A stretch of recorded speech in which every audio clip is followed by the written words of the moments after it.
वक्त की मार और किस्मत का खेल कब किसे अर्श से फर्श और फर्श से अर्श पर ला दे, ये कहना मुश्किल है। महाराष्ट्र की राजनीति में आज ये कहावत एक गंभीर और भावुक हकीकत बनकर उभरी है।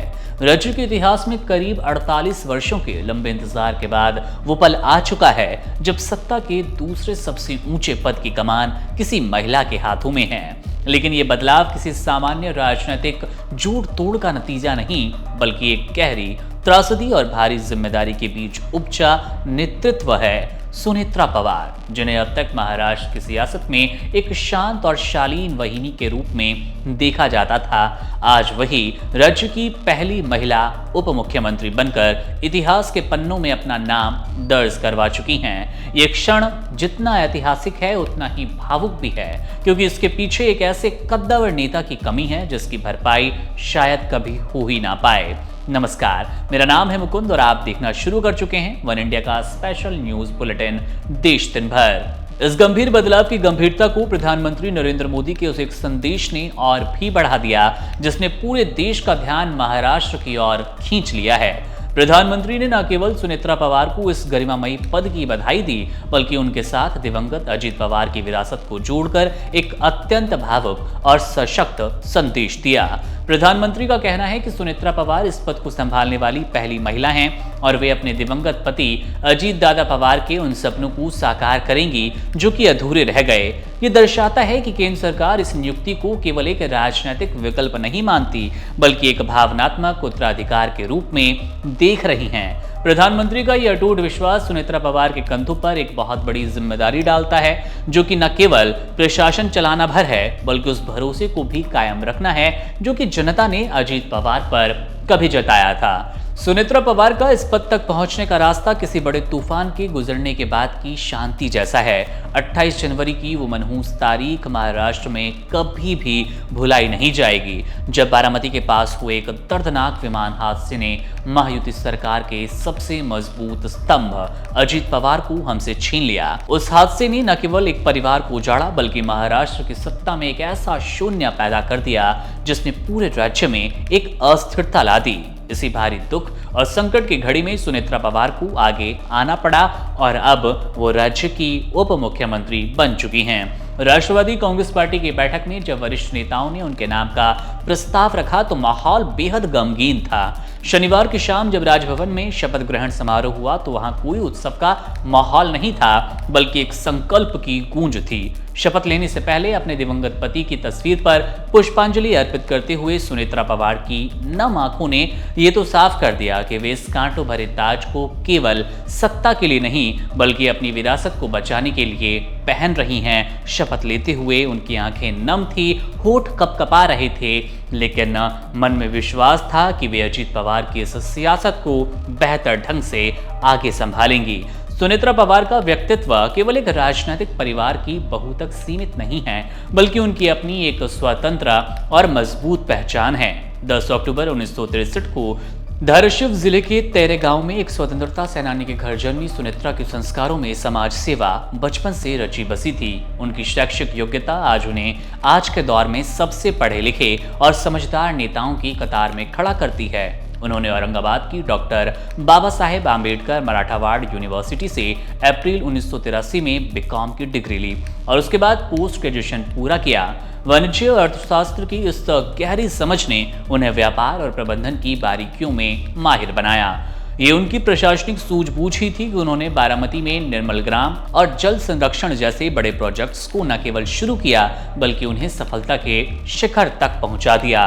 अब अगर संपत्ति और वित्तीय ताकत की बात करें तो सुनेत्रा पवार एक ऐसी शख्सियत हैं जो कि अपने रसूख और आर्थिक मजबूती में अपने पति से कई आगे हैं, कई कदम आगे रखती हैं। चुनावी रिकॉर्ड बताते हैं कि वे परिवार की असली बैंकर रही हैं। करीब 150 करोड़ रुपए से ज्यादा की नेटवर्थ रखने वाली सुनेत्रा पवार न केवल अपने पति अजीत पवार को, बल्कि अपनी ननद सुप्रिया सुले को भी करोड़ों रुपए का कर्ज दे चुकी हैं। उनके पास 35 किलो चांदी के बर्तन, 21 किलो चांदी की मूर्तियां और इसके साथ साथ करोड़ों रुपए के सोने और हीरे के जेवर हैं। मुंबई और पुणे जैसे शहरों में उनकी 100 करोड़ से अधिक की अचल संपत्ति है, लेकिन इस अथाह संपत्ति के बावजूद उनकी सादगी का अंदाजा इस बात से आप लगा पाएंगे कि उनके पास आज भी 3 ट्रैक्टर्स हैं, जो कि उनकी जड़ों और खेती बाड़ी के प्रति उनके लगाव को साफ तौर पर उकेरते हैं।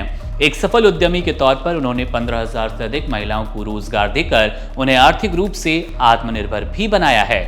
सुनेत्रा पवार का उप मुख्यमंत्री बनना एक ऐसी महिला की धैर्य की कहानी है जिसने हाल ही में एक बड़ी राजनीतिक और व्यक्तिगत हार भी देखी। साल 2024 के लोकसभा चुनाव में जब उन्हें बारामती सीट पर सुप्रिया सुले से हार का सामना करना पड़ा तो राजनीतिक पंडितों ने उनके करियर पर कई सवाल उठाए, लेकिन नियति ने कुछ ही महीनों में उन्हें राज्यसभा के जरिए वापसी करा दी और फिर एक दुखद घटनाक्रम ने उन्हें सीधे राज्य की सत्ता के दूसरे सबसे बड़े पद पर ला बैठाया। आज जब वे महाराष्ट्र की पहली महिला उप मुख्यमंत्री के रूप में काम शुरू कर रही हैं, तो उनके सामने चुनौतियों के कई पहाड़ हैं। उन्हें प्रशासन की पेचीदगियों को समझना होगा, विपक्ष के हमलों का सामना करना है और सबसे बढ़कर अजीत पवार के उन समर्थकों का विश्वास भी जीतना है जो आज खुद को अनाथ महसूस कर रहे हैं। महाराष्ट्र की राजनीति में एक नए युग की शुरुआत हो चुकी है, जहां एक महिला अब केवल पर्दे के पीछे की सलाहकार नहीं बल्कि खुद मोर्चे पर खड़े होकर राज्य का भविष्य लिखने को तैयार है। मध्य पूर्व की राजनीति हमेशा से दोहरे मापदंडों और गुप्त समझौतों का केंद्र रही।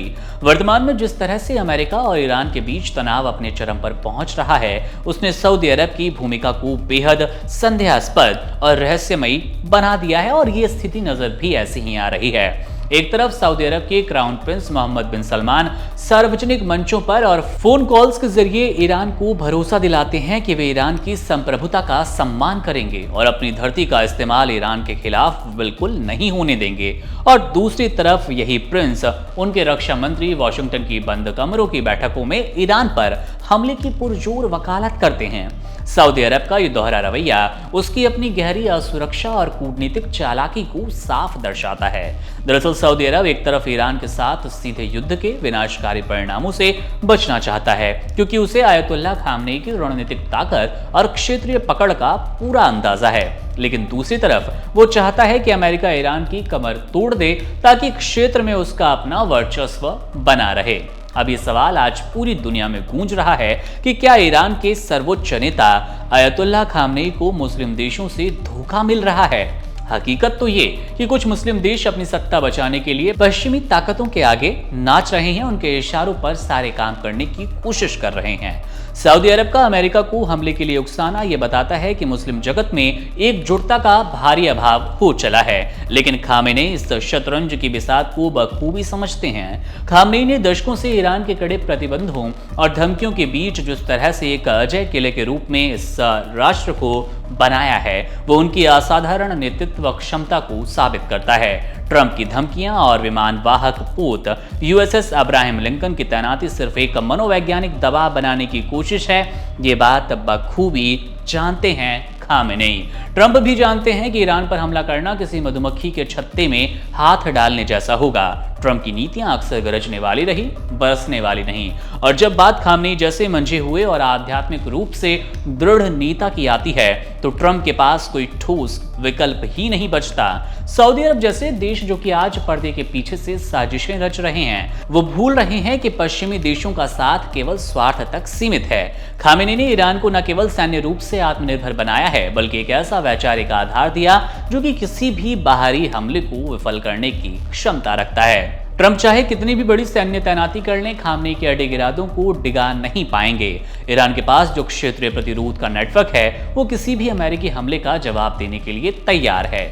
आखिरकार ये तो स्पष्ट ही है कि सऊदी अरब की ये डबल गेम की नीति उसे ही नुकसान पहुंचाने वाली है, जबकि खामनेई की दूरदर्शिता और धैर्य के सामने ट्रंप की तमाम कोशिशें और धमकियां नाकाम साबित होंगी। ईरान ने बार बार ये सिद्ध किया कि वे दबाव में झुकेगा नहीं, और ऐसा राष्ट्र तो बिल्कुल नहीं है जो कि पश्चिम के इशारे पर नाचे, बल्कि वो अपनी चुनौतियों को और अपने राष्ट्र के हितों को समझेगा, पहले रखेगा और चुनौतियों को अपनी ताकत में बदलना जानता है।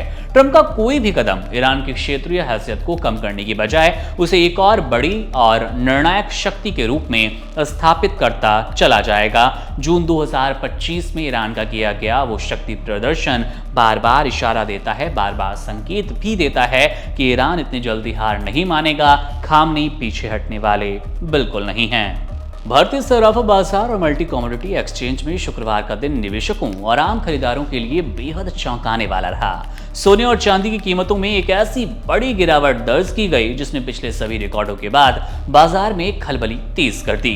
पिछले कुछ वक्त से आसमान छू रही इन दोनों कीमतों में और दोनों कीमती धातुओं के भाव अचानक धड़ाम हो गए, जिससे कई निवेशकों को भारी नुकसान उठाना पड़ा है। तो वहीं नए खरीदारों के लिए एक सुनहरा अवसर है, एक अच्छा मौका है। चांदी की कीमतों में आई गिरावट विशेष रूप से चर्चा का विषय बन गई, क्योंकि ये मल्टी कमोडिटी एक्सचेंज पर 3 लाख रुपए प्रति किलो के मनोवैज्ञानिक स्तर से काफी नीचे पहुंच गई। गुरुवार को चांदी जिस ऊंचाई पर था, वहां से इसमें लगभग 30% की ऐतिहासिक गिरावट दर्ज हुई, जो कि बाजार के जानकारों के लिए एक बड़े आश्चर्य का विषय बन गया। चांदी की कीमतों पर विस्तार से बात करें तो शुक्रवार को ये 2,91,922 रुपए प्रति किलोग्राम पर बंद हुई, जबकि महज एक दिन पहले गुरुवार को इसकी कीमत 4,20,048 रुपए के उच्चतम स्तर पर पहुंच गई थी। वायदा कारोबार में भी चांदी की कीमतों में पिछले कई महीनों की सबसे बड़ी एक दिवसीय गिरावट देखी गई, जहां इसका भाव 17% से टूटकर 3.32 लाख रुपए के स्तर पर आ गया। अब इसी तरह से सोने की कीमतों में भी भारी गिरावट आई। आप साफ तौर पर समझ पा रहे होंगे कि MCX पर जब सोना प्रति 10 ग्राम 1.50 लाख रुपए के स्तर से नीचे गिर गया, इस साल सोने के भाव में भी काफी उतार चढ़ाव देखा गया और ये उसका ही एक हिस्सा माना जा रहा है। अब इस भाव में उच्चतम स्तर 1,80,779 रुपए प्रति 10 ग्राम दर्ज किया गया और सबसे कम 1,49,075 रुपए था। अपने रिकॉर्ड उच्चतम स्तर से सोने में लगभग 17.53% यानी कि करीब 31,704 रुपए की भारी कमी आई। इंडियन बुलियन ज्वेलर्स एसोसिएशन द्वारा जारी आधिकारिक आंकड़ों के अनुसार बीते 24 घंटे में 24 कैरेट सोने की कीमत में 9,545 रुपए की बड़ी कमी देखी गई और 1,65,795 रुपए प्रति 10 ग्राम के भाव पर यह कीमत आपको नजर आ रही होगी। अब चांदी की बात कर लें, जो कि सबसे बड़ी गिरावट को देख रहा है। चांदी अब 40,638 रुपए की भारी कटौती के साथ नजर आ रहा है और भाव 3,39,350 रुपए प्रति किलोग्राम पर पहुंच गया। बाजार में अलग अलग शुद्धता वाले सोने के भाव भी बुरी तरह से प्रभावित हो चुके हैं। वर्तमान में 23 कैरेट सोना 1,65,131 रुपए और आभूषणों के लिए सबसे ज्यादा इस्तेमाल होने वाला 22 कैरेट सोना 1,51,868 रुपए प्रति 10 ग्राम पर उपलब्ध रहेगा। इसके अलावा 18 कैरेट सोने का भाव गिरकर 1,24,346 रुपए और 14 कैरेट सोने का भाव 96,990 रुपए प्रति 10 ग्राम तक पहुंच गया। सोने और चांदी की कीमतों में आई इस भारी गिरावट के पीछे घरेलू और वैश्विक दोनों तरह के आर्थिक कारक जिम्मेदार माने जा रहे हैं। वैश्विक बाजार में होने वाले नीतिगत बदलावों और मांगों में आई कमी का सीधा असर भारतीय सराफा बाजार पर दिखाई दे रहा है। जो लोग आभूषण खरीदने या फिर निवेश की योजना बना रहे हैं, उनके लिए गिरावट एक राहत की खबर लेकर आया है। निवेशकों के बीच अब ये चर्चा का विषय है। ये चर्चा आम हो चली है कि क्या कीमतें और नीचे जाएंगी या ये खरीदारी करने का एक सबसे सही उपयुक्त वक्त है। फिलहाल बाजार की अस्थिरता ने सबको सतर्क जरूर कर दिया है। मामले को आप कैसे देख रहे हैं? क्या आपका भी कोई फायदा या नुकसान हुआ है इस सोने चांदी की कीमतों में उतार चढ़ाव से? कमेंट बॉक्स आपके लिए है, अपनी राय वहां जरूर दीजिएगा। मेरा नाम है मुकुंद, आप बने रहिए वन इंडिया के साथ। शुक्रिया।